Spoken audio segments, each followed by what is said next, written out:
জয় শ্রীকৃষ্ণ। রাধে রাধে। নমস্কার প্রিয় শ্রোতা বন্ধুরা, মহান কথায় আপনাদের সকলকে আবারও একবার স্বাগত জানাই। শ্রাবণ মাস বাবা ভোলানাথের প্রিয় মাস বলেই আমরা সবাই জানি।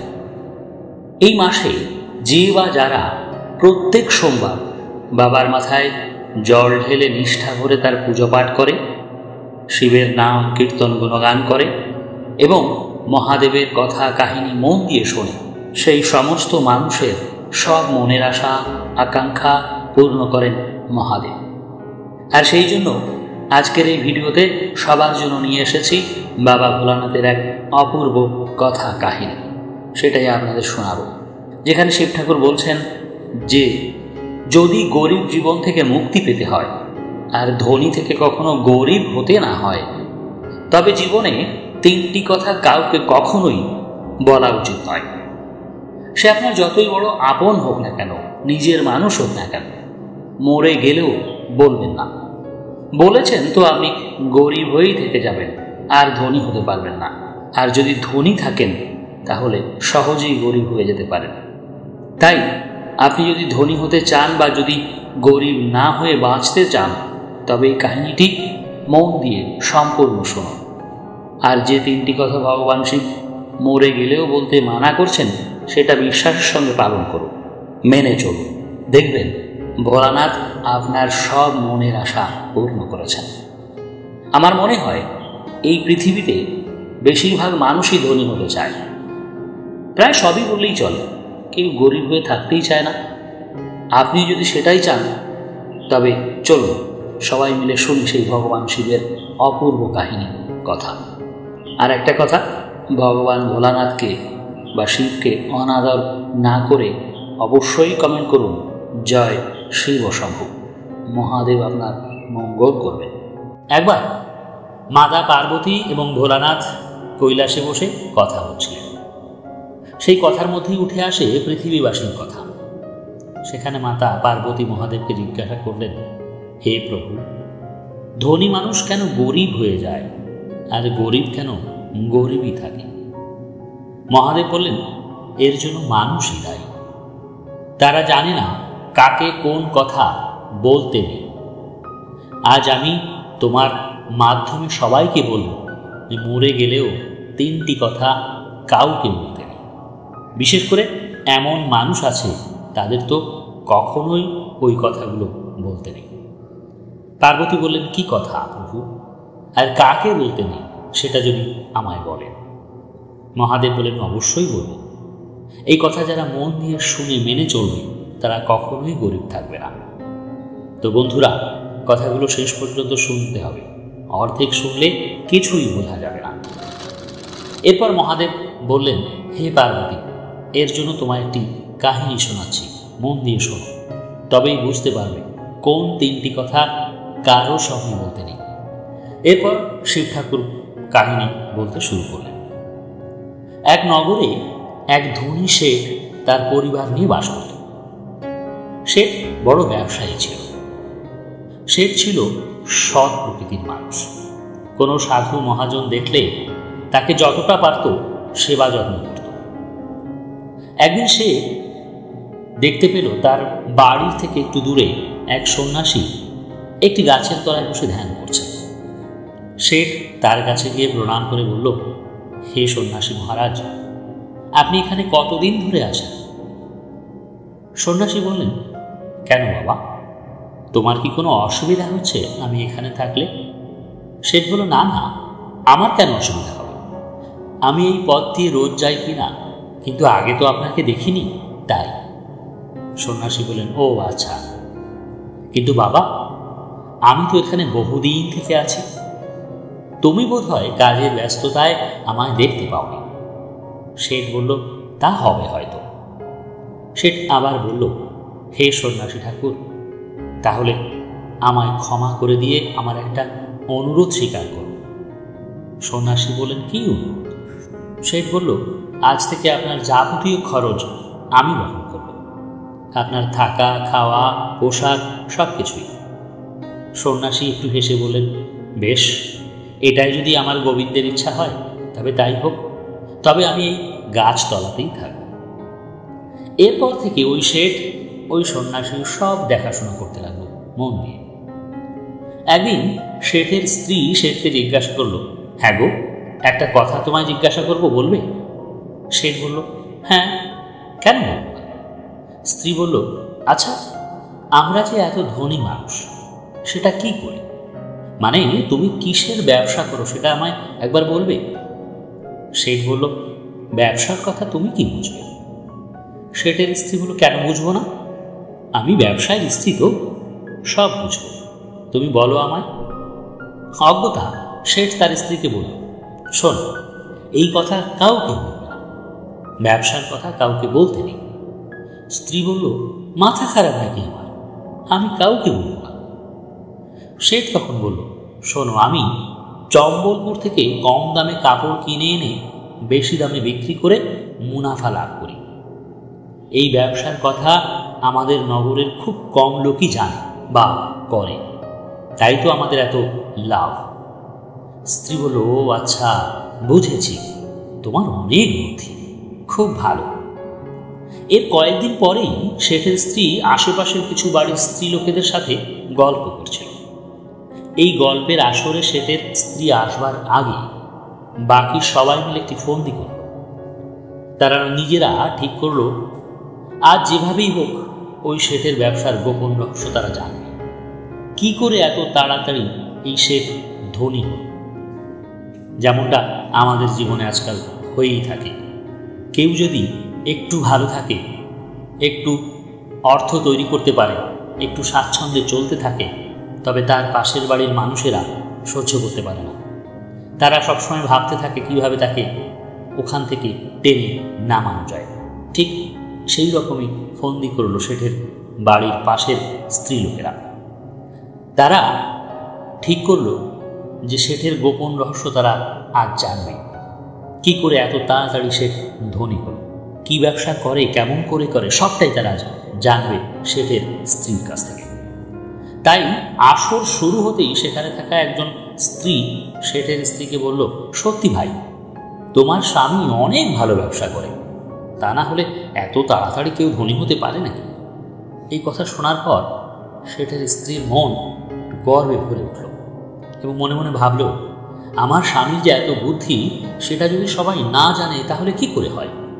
তাই শেঠের স্ত্রী বলল, শোনো তোমরা, আমার স্বামীর অনেক বুদ্ধি, ঠিক বলেছ, সে যে বুদ্ধি করে ব্যবসা করে তা তোমরা কেউ জানো না, এই নগরের কেউ করতেই পারবে না। অন্য সব স্ত্রীরা বলল, কেমন বুদ্ধি, শুনি একবার, কি করে তোমার স্বামী? শেঠের স্ত্রী বলল, বলতে পারি, তবে তোমরা যদি আমাকে কথা দাও কাউকে বলবে না, তবেই। সবাই একবারে বলে উঠল, না না, আমরা কাউকে বলবো না, কথা দিলাম, আমরা তোমার ভালো বন্ধু না? এরপর শেঠের স্ত্রী তাদের সেই কথাগুলো বলল যা তার স্বামী তাকে বলেছিল। সবটা শুনে সবাই বলল, সত্যি তোমার স্বামীর বুদ্ধির জবাব নেই। এরপর ধীরে ধীরে সবাই চলে যেতে লাগলো। শেঠের স্ত্রী বলে, কি তোমরা সবাই এখনই চলে যাচ্ছ কেন? সবাই বলল, আজ আর বসবো না গো, আজ বাড়ি অনেক কাজ ফেলে এসেছি, অন্যদিন গল্প করবো, আজ যাই। এইভাবে সবাই চলে যেতে লাগলো। এরপর বেশ কিছুদিন যেতে না যেতেই ওই নগরের বহু মানুষ শেঠ যেভাবে ব্যবসা করে ঠিক সেইভাবে ব্যবসা করতে আরম্ভ করে দিল। আর ধীরে ধীরে শেঠের ব্যবসা মন্দা হতে লাগলো, কমতে লাগলো। শেঠ কিছুতেই বুঝতেই পারছিল না কি হচ্ছে, কেন তার এই ব্যবসা মন্দা যাচ্ছে। এমন একটা সময় এলো যে শেঠের ব্যবসা একেবারে অচল হয়ে গেল। শেঠের জমানো পুঁজিও শেষ হতে লাগলো একটা সময়। শেঠ গরিব হয়ে পড়ল। এদিকে শেঠ গরিব হয়ে যাওয়াতে ওই সন্ন্যাসীর ঠিকভাবে দেখাশোনা বন্ধ হয়ে গেল। সন্ন্যাসী সব বুঝতে পেরে ওই শেঠের বাড়ি এলেন। সন্ন্যাসীকে বাড়ি দেখে শেঠ তার পায়ে পড়ে বলল, হে সন্ন্যাসী ঠাকুর, আমায় ক্ষমা করে দিন, আমি আমার কথা রাখতে পারিনি। আমি আপনার সব কিছুর দায়িত্ব নিয়েছিলাম, কিন্তু আজ আমি অসহায় হয়ে পড়েছি, নিঃস্ব হয়ে গেছি, তাই কিছুই করে উঠতে পারছি না। সন্ন্যাসী বললেন, আমায় নিয়ে তুমি এত উতলা হও না, কিন্তু তুমি আমায় বলো কি করে তোমার এই অবস্থা হলো? শেঠ বলল, আমি নিজেই বুঝতে পারছি না ঠাকুর, আর বুঝতে পারছি না যে এত তাড়াতাড়ি এই নগরে কি করে আমার মতো সবাই ব্যবসা শুরু করে দিল। সন্ন্যাসী ঠাকুর বললেন, আচ্ছা তুমি আমার একটা কথা বলো তো, তুমি কি কাউকে তোমার এই ব্যবসার কথা বলেছো কখনো? শেঠ বলল, না সন্ন্যাসী ঠাকুর, আমি কাউকে আমার এই ব্যবসার কথা বলিনি, আর কেনই বা বলতে যাব? সন্ন্যাসী বললেন, একবার ভালো করে মনে করে দেখো তো, কাউকে বলনি? শেঠ এবার একটু মনে করে বলল, হ্যাঁ হ্যাঁ মনে পড়েছে ঠাকুর, আমার স্ত্রীকে বলেছিলাম, কিন্তু তার সঙ্গে আমার ব্যবসার কি সম্পর্ক? সন্ন্যাসী বললেন, তোমার স্ত্রীকে একবার ডেকে জিজ্ঞাসা করো দেখি, সে কি কারো কাছে এই কথা বলেছে নাকি? শেঠ তখনই তার স্ত্রীকে ডেকে জিজ্ঞাসা করতেই শেঠের স্ত্রী বলল, আমি তেমন কাউকে বলিনি, শুধুমাত্র পাশের বাড়ির ওই মহিলাকেই বলেছি, আর কেনই বা বলবো না? আমার স্বামীর এত বুদ্ধি, তা সবার জানা দরকার নেই কি না? শেঠ বলল, শুধুই একজনকে? শেঠের স্ত্রী এবার আমতা আমতা করে বলল, না, সেখানে আরও বেশ কয়েকজন স্ত্রীলোক ছিল। সন্ন্যাসী এবার শেঠকে বললেন, শোনো বাবা, তোমায় একটা কথা বলি, জীবনে 3টি কথা কাউকে কোনোদিন বলবে না, এতে যদি তুমি মরেও যাও তাও বলবে না। কোন 3টি কথা সেটা বোঝার জন্য তোমায় একজন গরিব মানুষের কথা বলি, তাহলেই বুঝতে পারবে। প্রিয় শ্রোতা বন্ধুরা, এই সন্ন্যাসী আর কেউ ছিলেন না, স্বয়ং দেবাদিদেব মহাদেব ছিলেন, কারণ ওই শেঠ ছিলেন দেবাদিদেব মহাদেবের পরম ভক্ত। তারপরে মহাদেব পার্বতীকে বললেন, শোনো পার্বতী, সেই সন্ন্যাসী কি বলল? সন্ন্যাসী তখন ওই গরিব মানুষের কথা বলতে লাগল। সে মানুষটি ছিল অত্যন্ত গরিব, তার স্ত্রী সব সময় বলতো, এভাবে সংসার চলে নাকি, তুমি দূরের কোনো শহরে যাও। কিন্তু সে যেত না, সে বলতো, এই ভালো আছি, ঘরে আছি, তোমাদের সঙ্গে আছি, যা আছে সবাই মিলে ভাগ করে খাচ্ছি, এটাই ভালো। কিন্তু তার স্ত্রী সেটা মানে না, সে বলে, আর কতদিন এভাবে চালাবে, লোকের কাছে আর কতদিন নিজের কষ্টের কথা না জানিয়ে থাকবো, আমি আর পারছি না, তুমি যাও, শহরে যাও। স্ত্রীর কথায় আর না যে পারল না ওই লোকটি, তাই একদিন শহরের পথে চলতে লাগলো। পথে যেতে যেতে ওই মানুষটি ক্লান্ত হয়ে পড়ে এবং একটি বট গাছের ছায়ার নিচে বসে বিশ্রাম নিতে শুরু করে। কিছু সময় পর ওই গাছে এক বিশাল সাপ আসে। সে ধীরে ধীরে গাছের একটি ডালের দিকে এগোতে থাকে। লোকটি দেখল, যে ডালের দিকে সাপটি যাচ্ছে সেই ডালের শেষ প্রান্তে রয়েছে একটি পাখির বাসা, আর সেই বাসায় ছিল তোতা পাখির 2টি সদ্য জন্ম নেওয়া বাচ্চা। তারা ওই সাপকে দেখে চিৎকার করতে লাগলো প্রাণের ভয়ে। এই দেখে ওই লোকটি তাড়াতাড়ি করে গাছে উঠে সাপটাকে মেরে তাড়িয়ে দিল, আর বাচ্চাগুলোকে রক্ষা করে আবার ওই গাছের নিচে এসে বসে পড়ল। ধীরে ধীরে লোকটি গাছের নিচে বসে কখন যেন ঘুমিয়ে পড়ল। এদিকে সন্ধ্যা হতেই তোতা পাখির বাচ্চাদের বাবা ও মা চলে আসে বাসায় ওই গাছে। তারা বাসায় এলে ওই বাচ্চা দুটো সব কথা বলে, আর বলে, ওই মানুষটি যদি আজ আমাদের না বাঁচাতো তবে আমাদের সঙ্গে তোমাদের আর দেখাই হতো না। এই কথা শুনে ওই তোতা দুটি চলে যায় ওই মানুষটির কাছে, গিয়ে বলে, হে মনুষ্য, তুমি আমাদের সন্তানকে রক্ষা করেছ, তাদের জীবন দান করেছ, তোমায় অসংখ্য ধন্যবাদ। কিন্তু তুমি কে আর কোথায় বা যাবে? তখন ওই গরিব লোকটি তাদেরকে সব কথা বলে। সব শুনে তোতারা বলে, তুমি যখন আমাদের সন্তানদের বাঁচিয়েছ, তখন তোমার সন্তানদের, তোমার পরিবারের বাঁচানোর জন্য আমরা তোমায় কিছু দেব, তবে তার জন্য কিছুদিন আমাদের কাছে থাকতে হবে তোমাকে। লোকটি বলল, কি করতে হবে আমায়, আর কি দেবে আমায়? তোতা পাখি দুটো বলল, শোনো, আমরা তোমায় দামি মুক্তা এনে দেব। আমরা প্রতিদিন মুক্তা খেয়ে থাকি, সেই মুক্তা আমরা না খেয়ে তোমার জন্য নিয়ে আসব, আর তুমি সেই মুক্তা নিয়ে বাড়ি গিয়ে বিক্রি করে অনেক ধন সম্পত্তি করতে পারবে। এরপর ওই লোকটি ওই গাছের নিচে একটা কুটির করে থাকতে লাগলো, আর ওই তোতা পাখিদের বাচ্চাদের দেখাশোনা করতে লাগলো। এইভাবে 1 মাস 2 মাস করে 3 মাস কেটে যাবার পর দেখা গেল লোকটির কাছে অনেক পরিমাণের দামি মুক্তা হয়ে গেছে।